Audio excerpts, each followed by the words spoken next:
think warming up is very important. I think there's two issues. One is stretching and one is warming up. Warming up is often a sport-specific thing, and the most important part of warming up is getting the blood flow, warming up the muscles, and it's also important psychologically as well, getting everything warmed up. Stretching is also important. There's some controversy now as to whether it's important to stretch before a sport or after, and there's now more evidence to suggest that it may be more beneficial to stretch after a sport. But definitely warming up before a sport is very important to increase the blood flow to the muscles, increase the elasticity of the muscle, and get your sweating system working properly.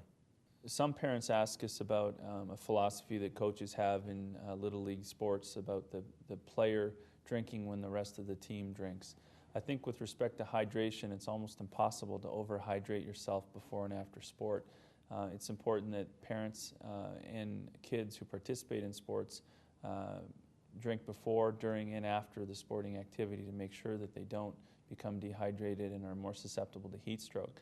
One thing for parents to watch for is that if the athlete stops sweating, that's a potential big problem. It means that they are on the verge of developing serious heat stroke.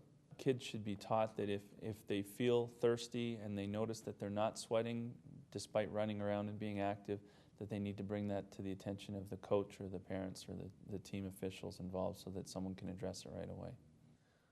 What should I do if my child isn't well, if they have a common cold or not feeling great? Should they participate in sports or should they sit out? I think there's a couple issues there. One is hydration. When children aren't well, if they're sick, they tend to be dehydrated, and it's important to be hydrated to help prevent injury.